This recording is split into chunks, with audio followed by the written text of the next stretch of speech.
조용한 어서 이야기입니다. 오늘은 제법실상초 제9장과 제10장의 뜻을 하나하나 새겨보겠습니다. 이 어서의 마지막 편입니다.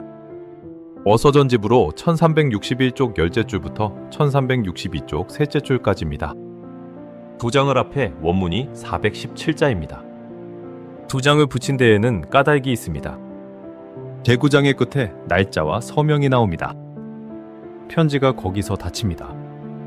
그런데 그 뒤에 추신이 붙어 있습니다. 그것이 제10장입니다. 본디 한 통의 글이니 한 자리에서 새기는 편이 낫겠습니다.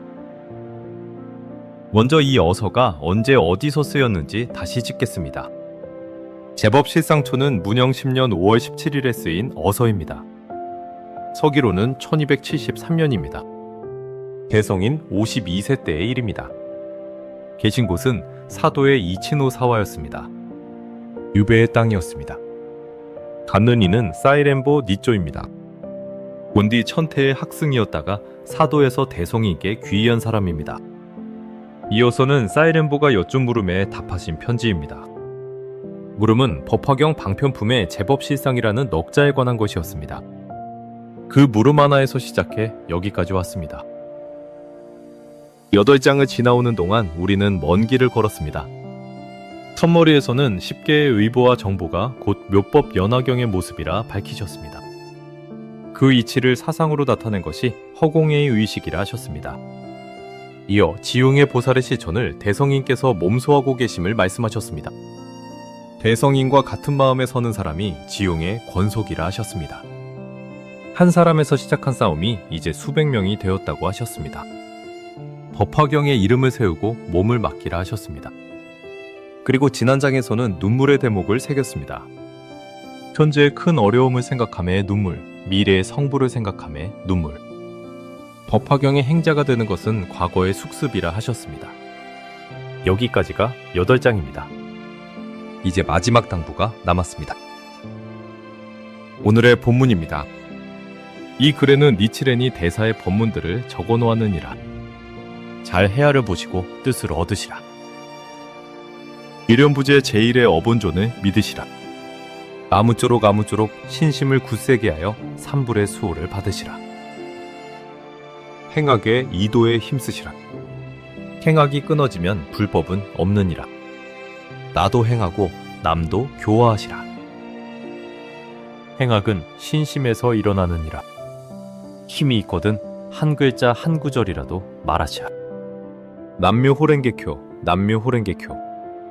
공황근원 5월 17일 니치렌 화. 첫머리부터 짚어나가겠습니다. 이 글에는 니치렌이 대사의 법문들을 적어놓았느니라. 대사라는 말은 크고 중요한 일이라는 뜻입니다. 대성인께서 스스로 그렇게 말씀하셨습니다. 이 편지에 큰 법문을 적어두었다고 밝히신 것입니다. 무엇이 대사이겠습니까? 사람과 법에 걸친 본존을 밝히신 것이 그러합니다. 지용의 보살이라는 자각을 가르치신 것이 그러합니다. 불법의 큰 것이 이 한 통에 응축되어 있습니다. 그러니 가벼이 읽고 지나갈 글이 아니라는 말씀입니다. 편지를 다 쓰신 뒤에 받는 이에게 이렇게 일러주신 것입니다. 여기에는 스승의 마음이 담겨 있습니다. 이어지는 말씀이 두 마디입니다. 잘 헤아려 보시라. 그리고 뜻을 얻으시라. 앞의 말은 깊고 바르게 이해하라는 뜻입니다. 글자만 훑지 말고 뜻을 끝까지 풀어보라는 것입니다. 뒤의 말은 거기서 한 걸음 더 나아갑니다. 생명에 새겨 말씀하신 그대로 행하라는 뜻입니다. 알기만 하는 것으로 끝나지 않는다는 말씀입니다. 헤아린다는 말에는 풀어 헤친다는 결이 있습니다. 엉킨 것을 하나하나 풀어 끝까지 본다는 뜻입니다. 그리고 뜻을 얻는다는 말에는 몸이 들어 있습니다. 이 두 마디가 이 어서를 대하는 태도를 정해줍니다. 읽는 것과 사는 것이 둘이 아니어야 한다는 것입니다. 저는 이 대목에서 늘 걸음이 멈춥니다. 몇 번을 읽었어도 뜻을 얻었다고는 말하기 어렵기 때문입니다. 다음이 신에 관한 말씀입니다. 일련부재 제1의 어본존을 믿으시라. 일련부재라는 말부터 짚겠습니다. 옛 인도의 세계관에 수미산이라는 산이 있습니다. 그 남쪽에 있는 큰 섬을 연부제라 불렀습니다. 연부라는 이름의 나무가 있는 섬이라는 뜻입니다. 처음에는 인도 땅을 가리키던 말이었습니다. 그것이 차츰 사람이 사는 세계 전체를 가리키게 되었습니다.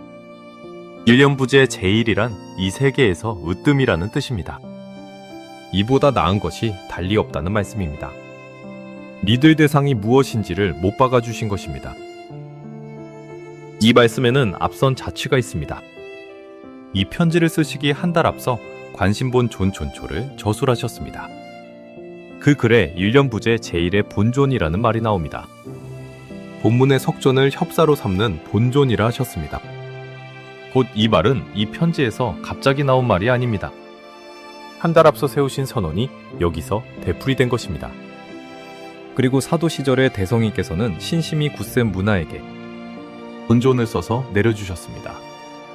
사이렌보도 이미 본존을 받았으리라고 헤아려집니다. 그러므로 이 말씀은 막연한 권함이 아닙니다. 이미 그 앞에 앉아있는 사람에게 하신 당부입니다. 다음 말씀이 마음에 오래 남습니다. 아무쪼록 신심을 굳세게 하시라. 같은 말을 2번 겹치셨습니다. 이 말은 마음을 다잡으라는 뜻이고 반드시라는 뜻이기도 합니다. 조심하여 마음을 써서 꼭 이렇게 하라는 것입니다. 2번 겹치신 데에는 까닭이 있을 것입니다. 한 번으로는 놓칠까 염려하신 마음입니다. 유배지에서 쓰신 편지입니다. 다시 만난다는 보장이 없는 자리였습니다. 그 자리에서 같은 말을 2번 겹쳐두신 것입니다. 저는 이 겹침에서 스승의 목소리를 듣습니다. 그렇게 신심이 굳세면 산불의 수호를 받는다고 하셨습니다. 산불이 누구인지 짚겠습니다. 법화경 견보타품에서 허공예가 시작됩니다. 그 자리에 모이신 분들이 있습니다. 석가불과 다보불 그리고 시방에서 오신 분신의 제불입니다. 다보불은 법화경이 진실임을 증명하러 오신 부처입니다. 시방 분신의 제불은 석종께서 온 세계에 나누어 나타내신 몸입니다. 그 셋이 한자리에 모인 것이 허공예입니다. 이 셋을 아울러 삼불이라 합니다. 그러니 삼불이라 하면 곧 온 부처를 이르는 말입니다. 제7장에서 우리가 함께 본 그 자리입니다. 허공예에 계셨던 그 부처들이 지키신다는 말씀입니다. 나아가 이 삼불은 보신과 법신과 응신에 배당됩니다. 셋을 합하면 무작삼신입니다. 부원원초에 자수용신 열애를 뜻한다고 새깁니다. 그러니 밖에서 오는 수호만을 말한 것이 아닙니다. 여기서 말머리가 박힙니다. 행학의 이도에 힘쓰시라. 행은 행함이고 학은 배움입니다. 불도수행에서 실천과 법문의 학습을 말합니다. 앞에서 신을 말씀하셨고 여기서 행과 학을 말씀하십니다. 신과 행과 학, 이 셋이 나란히 놓였습니다. 이 대목을 신행학의 요체라 부르는 까닭이 여기 있습니다. 신은 뿌리이고 행과 학은 거기서 자라는 두 줄기입니다. 두 줄기라 하여 하나만 골라도 되는 것이 아닙니다. 수레의 두 바퀴와 같습니다. 한쪽만 돌면 수레는 제자리를 맴돕니다. 이어지는 말씀이 이 편지에서 가장 무겁습니다. 행학이 끊어지면 불법은 없느니라. 없다고까지 말씀하셨습니다. 이 말씀은 두 겹으로 새깁니다. 하나는 한 사람 한 사람의 자리입니다. 행과 학이 없으면 일생성불의 신심은 있을 수 없습니다. 일생성불은 이 한 생에서 부처의 경애를 연다는 것입니다. 그 길이 행과 학 없이 열릴 리가 없다는 말씀입니다. 다른 하나는 여럿이 함께 사는 자리입니다. 행학이 실천되지 않으면 불법은 껍데기만 남습니다. 껍데기만 남는다는 것은 이런 뜻입니다. 글도 남고 건물도 남습니다. 다만 그것을 살아내는 사람이 없는 것입니다. 아무리 바른 가르침이 있어도 마찬가지입니다. 그것을 닫고 넓히는 사람이 없으면 불법은 끊어집니다. 제7장에서 우리는 비슷한 말을 만났습니다. 법은 사람의 행동 안에 있을 때 이어진다는 말이었습니다. 그 말이 여기서 다시 나옵니다. 불법은 행학을 실천하는 사람의 행동 안에 있습니다. 다음 말씀입니다. 나도 행하고 남도 교화하시라. 자행과 화타를 함께 말씀하신 것입니다. 행과 학이 둘 다 이 두 면을 지닙니다. 나를 위해 행하고 남을 위해 행합니다. 나를 위해 배우고 남에게 전하려고 배웁니다. 이 둘이 수레의 두 바퀴처럼 바르게 돌아갈 때 그 사람의 생명에 묘법의 힘이 띈다고 새깁니다. 다만 여기서 조심할 것이 하나 있습니다. 남을 교화하라는 말씀이 남을 몰아세우라는 뜻은 아닙니다. 이 편지는 밖을 향해 쓰인 글이 아닙니다. 이미 믿고 있는 한 사람에게 하신 당부입니다. 저는 이 말씀을 제 신심의 문제로 봤습니다. 그리고 대성이께서는 뿌리를 다시 짚어주십니다. 행악은 신심에서 일어나느니라. 행악의 바탕이 되는 것은 신심이라는 말씀입니다. 순서가 분명합니다. 억지로 행하고 억지로 배워서 신심이 생기는 것이 아닙니다. 신심이 있으면 반드시 행과 학으로 나타납니다. 그런데 여기에 되돌아오는 길이 하나 더 있습니다. 행악에 힘써야 비로소 신이 깊어지고 굳세어집니다. 신에서 행악이 나오고 행악에서 다시 신이 깊어집니다. 이 셋은 한 줄로 늘어선 것이 아니라 돌고 있습니다. 신과 행과 학이 이 불법의 영원한 괴범입니다. 마지막 당부로 넘어가겠습니다. 힘이 있거든 한 글자 한 구절이라도 말하시라. 한 글자 한 구절이라도 라는 말이 마음에 남습니다. 큰 것을 하라고 하지 않으셨습니다. 많이 하라고도 하지 않으셨습니다. 힘이 있거든 이라고 먼저 말씀하셨습니다. 이것을 수력 홍통이라 합니다. 힘에 따라 넓힌다는 뜻입니다. 힘에 따라 말한다고 하여 수력연설이라고도 합니다.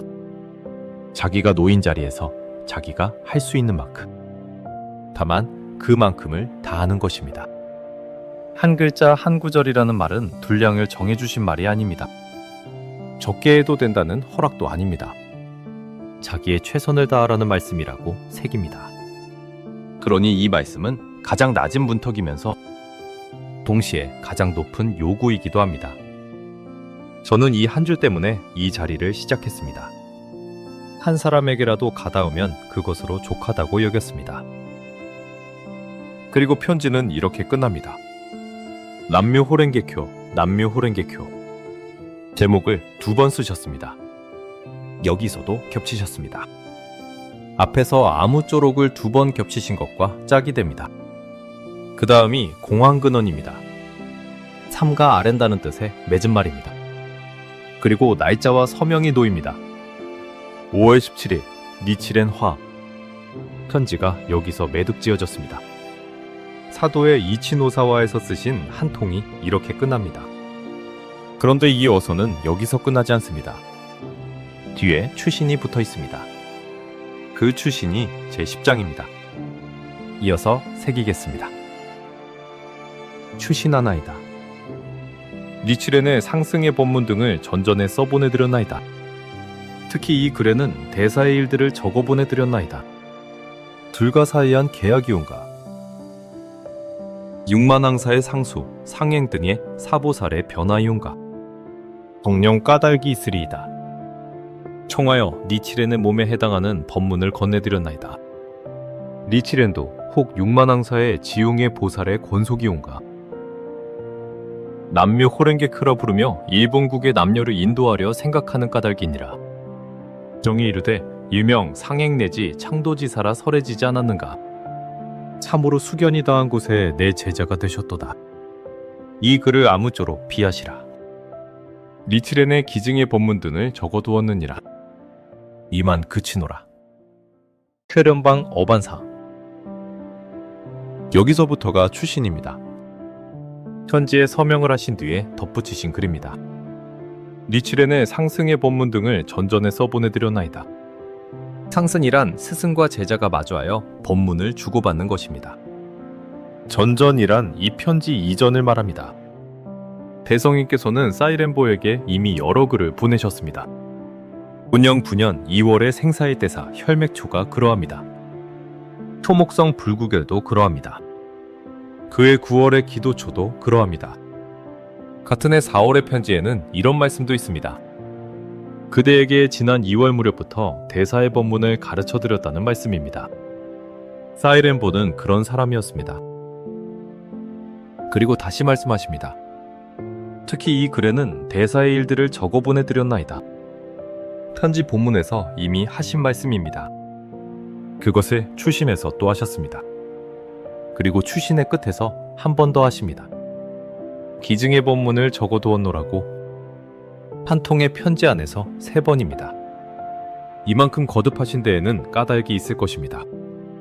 여러 글을 보내셨으나 그 가운데서도 이 제법 실상초에 가장 요긴한 본문을 적으셨다는 말씀입니다. 우리가 지금 9장을 걸어온 그 글입니다. 이어지는 말씀이 뜻밖입니다. 둘과 사이한 계약이온가? 계약이란 약속하고 말을 나누는 것입니다. 과거세로부터 불법의 깊은 뜻을 두고 서로 말하기로 약속이 있었던 것인가 하는 말씀입니다. 참 이상한 사람이다 하는 뜻이기도 합니다. 스승이 제자를 두고 이상하다고 하신 것입니다. 이것이 나무라는 말이 아님은 뒤를 보면 압니다. 헤아릴 수 없는 인연을 만나니의 말입니다. 저는 이 한마디가 이 어서에서 가장 따뜻하게 들립니다. 다음이 사보살입니다. 육만항사의 상수, 상행 등의 사보살의 변화이운가? 항사란 항아의 모래를 말합니다. 인도의 큰 강, 모래알처럼 헤아릴 수 없다는 뜻입니다. 용출품에서 땅으로부터 솟아난 지용의 보살의 수입니다. 그 한 사람 한 사람에게 다시 육만항사의 권속이 있다고 합니다. 그 무리의 우두머리가 4분입니다. 상행과 무변행과 정행과 알립행입니다. 변화란 부처나 보살이 본디 모습을 바꾸어 나타나는 것입니다. 그대는 그 4분 가운데 한 분의 화연이 아닌가. 정령 까닭이 있으리라고 말씀하셨습니다. 그리고 대성인께서는 스스로에 대해 말씀하십니다. 청하여 니치렌의 몸에 해당하는 법문을 건네드렸나이다. 말법의 어본불로서의 경애와 행동을 적으셨다는 뜻입니다. 그런데 곧이어 이렇게 말씀하십니다. 니치렌도 혹 육만항사의 지용의 보살의 권속이온가? 권속인가 하고 낮추어 말씀하신 것입니다. 그 까닭을 스스로 대십니다. 남묘 호랭개큐라 부르며 남녀를 인도하려 생각하는 까닭이라고.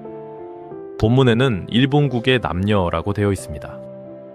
그 시대의 시야로 읽는 것이 좋겠습니다. 그리고 곧바로 경문을 드십니다. 이 경문은 법화경 종지용 주품 제15의 글입니다.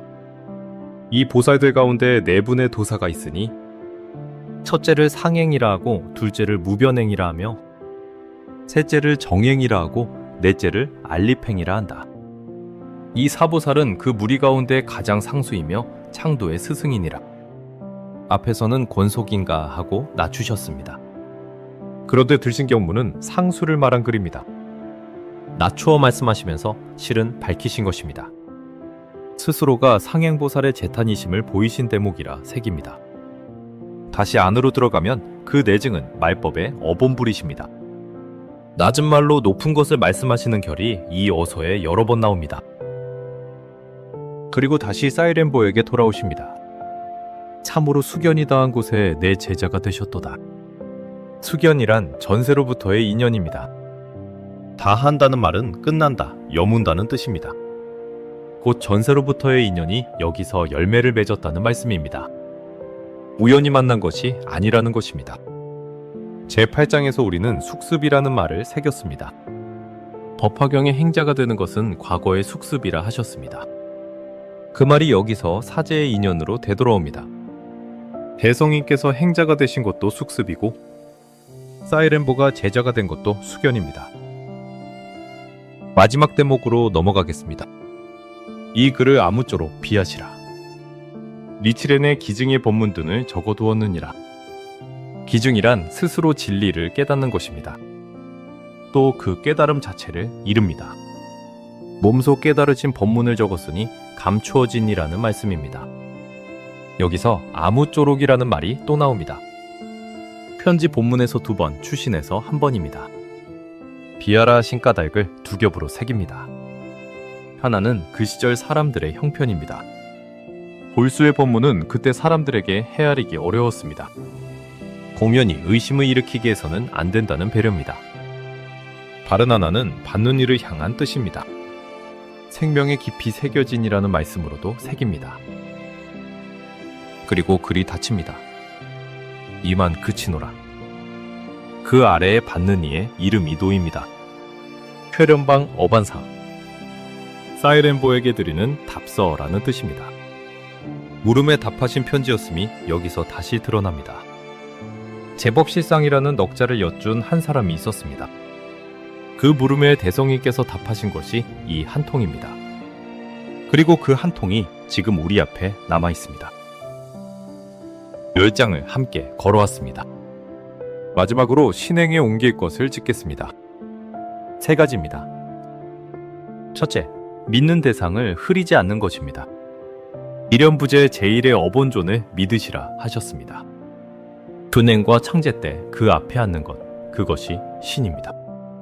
마음이 흩어지는 날일수록 자리에 앉는 일이 신입니다. 둘째, 행과 학을 한쪽으로 기울이지 않는 것입니다. 창제는 하는데 어서를 펴지 않는 날이 있습니다. 어서는 펴는데 몸이 움직이지 않는 날도 있습니다. 어느 쪽이든 수레는 한 바퀴로 돌고 있는 것입니다. 기운 것을 두고 자책할 일은 아닙니다. 기운 줄을 알아차리는 것까지가 학입니다. 셋째, 힘이 있거든 한 글자 한 구절이라도입니다. 크게 말하려 하면 도리어 아무 말도 못하게 됩니다. 한 구절이면 됩니다. 오늘 마음에 남은 어서의 한 줄을 한 사람에게 전하는 것. 그것이 대성이께서 말씀하신 만큼입니다. 그리고 이 셋은 서로 붙어 있습니다. 앉으면 읽고 싶어지고 읽으면 말하고 싶어집니다. 말하고 나면 다시 앉고 싶어집니다. 신과 행과 학이 돈다는 것은 그런 뜻일 것입니다. 여기에 한 가지를 더 얹고 싶습니다. 수견이라는 말입니다. 지금 이 자리에 앉아 있는 것도 우연은 아니라는 것입니다. 오늘 함께 새겨본 것은 편지의 끝과 그 뒤에 붙은 추신이었습니다. 제법 실상초 10장이 여기서 끝납니다. 처음에 물음이 하나 있었습니다. 제법 실상이란 무엇입니까? 하는 물음이었습니다. 그 물음에서 시작해 10개의 의보와 정보를 보았습니다. 허공의 자리를 보았습니다. 지용의 보살을 보았습니다. 눈물의 대목을 지나 여기까지 왔습니다. 끝에 남은 것은 3마디였습니다. 믿으라, 힘쓰라, 한 구절이라도 말하라. 한 가지 마음에 걸리는 것이 있습니다.